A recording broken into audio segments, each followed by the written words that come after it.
اور یہ تصور پیدا کرنے کی کوشش کی گئی، لوگوں کو کہا گیا کہ جی قادری صاحب کہتے ہیں کہ ہم نے پاکستان عوامی تحریک کا نام بھی، میں اب بطور مثال کے گنتا ہوں گا چیز، ہم نے پاکستان عوامی تحریک کا نام بھی حضور علیہ الصلوۃ والسلام کے حکم پر رکھا ہے۔ میں آپ کو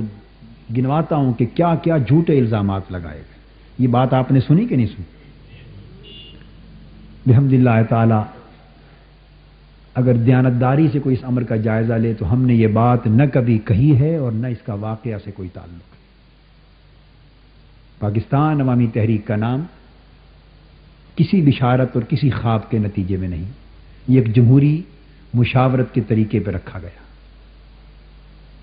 اور فقط اتنا کہا کہ ہم نے اس نام کا انتخاب 55 آدمیوں نے مل کر صرف مدینہ طیبہ کی سرزمین پہ جا کے رکھا، مسجد نبوی میں مشاورت کی، باہر مشاورت کی، تو پاکستان عوامی تحریک کا نام، اس کی آخری سوچ بچار وہاں کی اور وہیں رکھا۔ جب مخالفت حسد اور اناد کی وجہ سے بہت آگے بڑھ جائے تو انسان سچ اور جھوٹ کا امتیاز ختم کر دیتا ہے۔ تو ایک بات ازالہ کر دوں کہ پاکستان عوامی تحریک کا نام ہم نے کبھی بھی یہ نہیں کہا اور نہ تصور کیا ہے اور نہ یہ ہمارے اعتقاد میں ہے کہ یہ کسی بشارت سے رکھا ہے، نہ ہماری کسی تحریر میں ہے نہ کسی خطاب میں۔ مگر افسوس کہ سننے والوں نے کبھی بھی کہنے والوں کے دیانتداری کا تجزیہ نہ کیا کہ آپ جو بات منسوب کر رہے ہیں یہ کہاں کہی ہے انہوں نے یا کہاں لکھی۔ اس طرح منہاج القرآن کے بارے میں بھی کہا گیا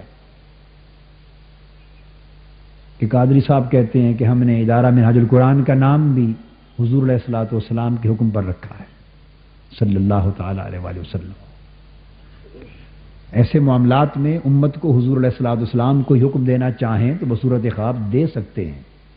مگر واقعہ یہ ہے کہ ہم نے یہ کبھی نہیں کہا اور نہ یہ کبھی سمجھا ہے۔